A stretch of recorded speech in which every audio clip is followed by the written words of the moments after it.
I had asked a few more suitors to come, so whether they'll show up, I don't know. But I, as a suitor, have always been concerned with what the community thinks of handlers, and I'm here to really accentuate the importance of a fursuit handler, because a lot of people don't understand the importance of what a handler does. And as one who not only uses a walker but is also a fursuiter himself, I think it's important that the community understand what the role of a handler is. And it's not simply just guiding someone around who wears a fursuit. Okay? What a handler is an effective liaison for the fursuiter, who can quickly identify through a series of hand gestures or whatever the case may be, when the fursuiter might be in trouble, or when the fursuiter needs an additional set of eyes or hands. Because for those of you who have worn fursuits, okay, those of you who have worn fursuits know that there is no such thing as peripheral vision. And,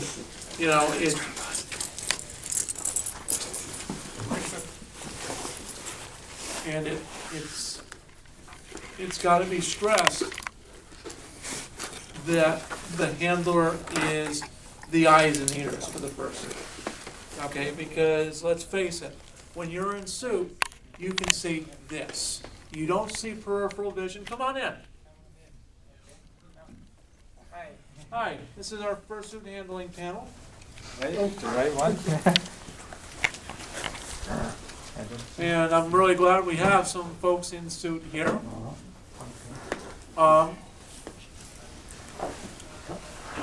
Because what gave me the inspiration to do this panel was actually an event that happened to me at AC 3 years ago. And for those of you who haven't been to AC, the fursuit parade at AC is often known as the March of Death. And it is because you are traversing such a large distance that, it's very easy to overheat. Now, my suit, Rukario, which is what I had at the time, and I still do have it, is 25 pounds worth of fur. And that adds an additional element of heat. Now, a lot of folks have heads that have got articulated jaws, or means that can breathe. So you get circulation throughout the head. Well, Rukario is a little bit of a special circumstance because he doesn't have a mouth per se. And so I needed a handler. And I entrusted someone that I knew as a friend to give me a hand. Well, in the middle of the fursuit parade, at the absolute worst time, this handler decided to disappear. And I almost fainted. And when you've expended anywhere from $900 to $9,000 on a fursuit, the last thing you want is an EMT cutting it open to save your life. But believe me, that's what they'll do.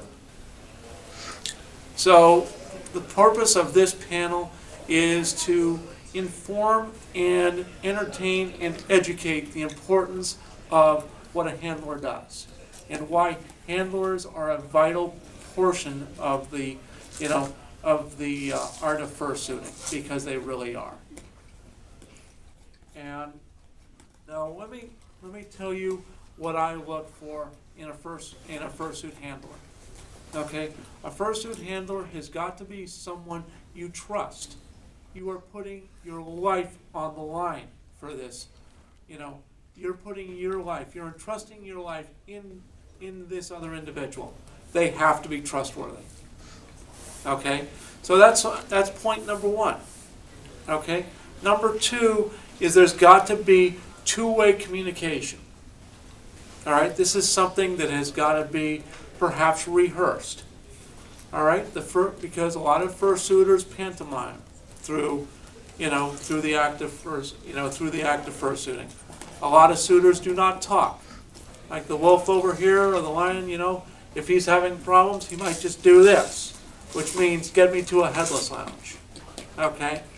If they're having a medical issue, the fursuiter might put their hand on their heart or something like this. All right?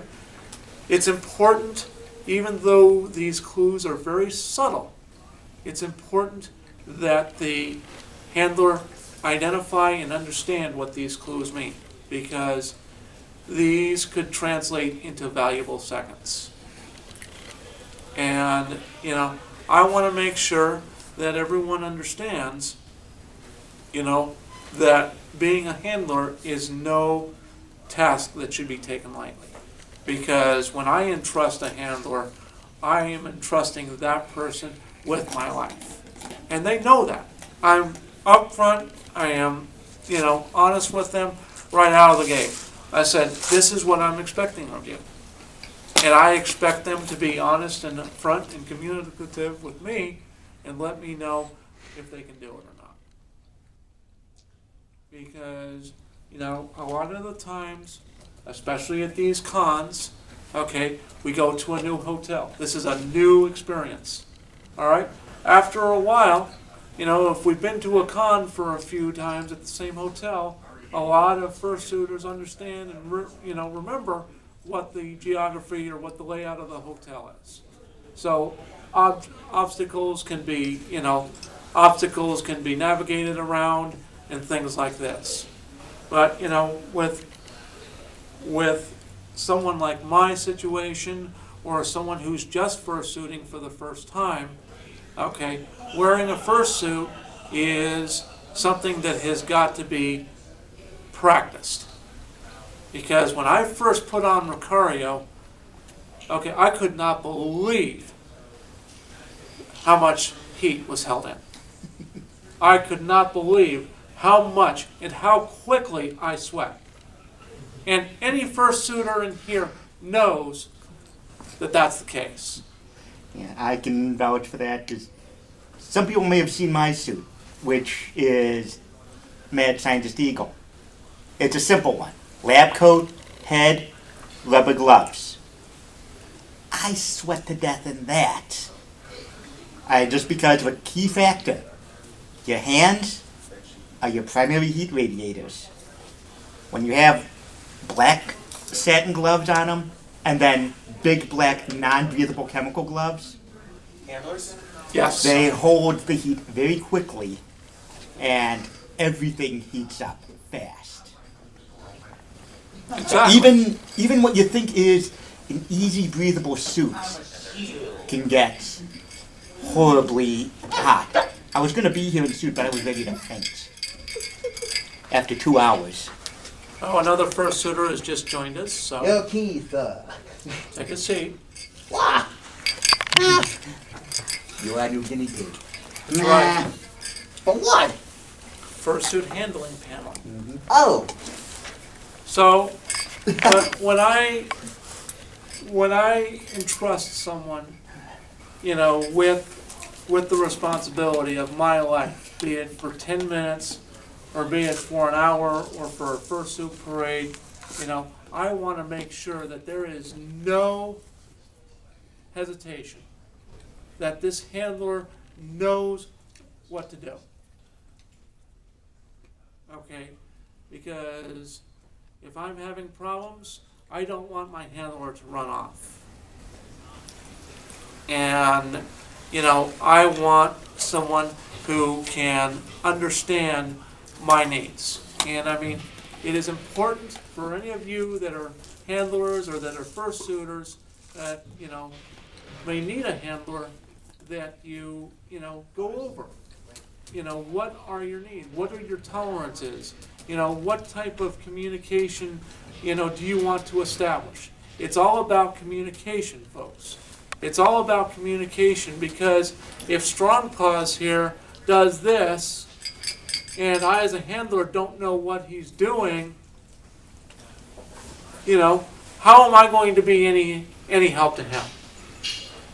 Okay? How am I going to know that he's got to get to a headless lounge like right now? You know, a checklist usually, if you have to go over with another You handler, know. is always the best way to do it too. A checklist is good. If you have a new handler, make a checklist with them. Go over everything you need to go over so they know exactly what. Go through all the motions before you put the suit on.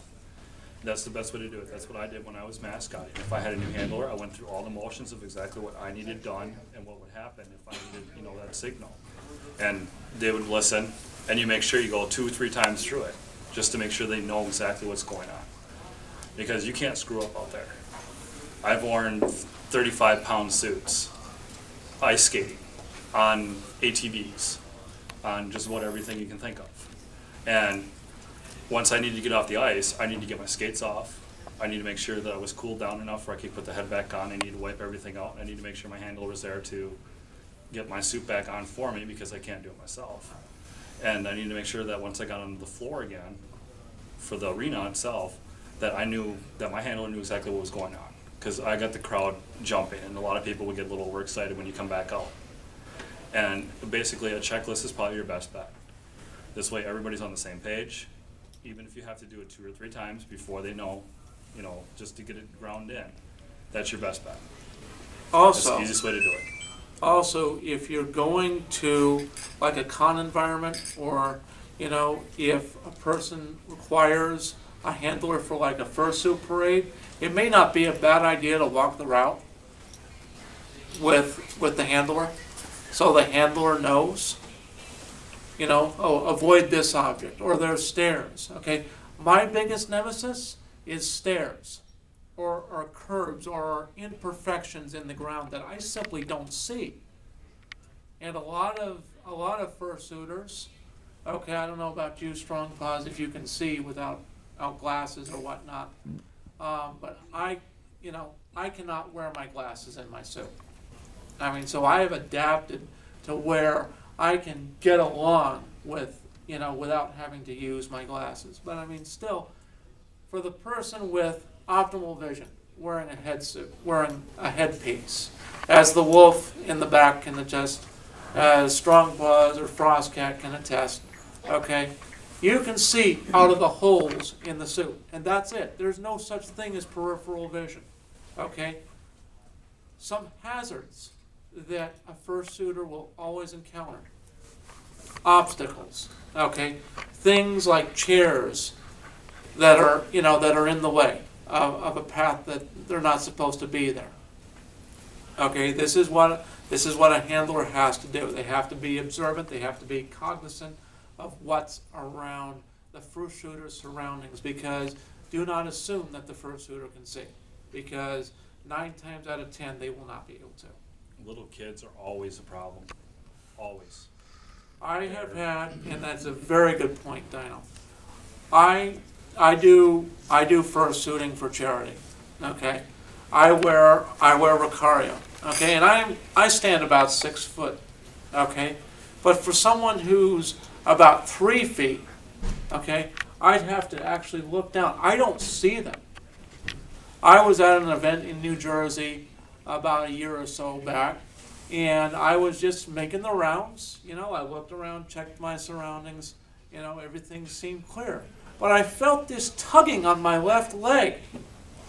I couldn't see that there was some young child, you know, clamping onto me with dear life. He goes, "My God, Rukario!" I couldn't see him. I couldn't see him. He was invisible to me. I mean, I could feel him. I mean, he cut off my supply to my left leg, but, you know, I couldn't see him. But see, these are some of the pitfalls that any typical suitor is going to face.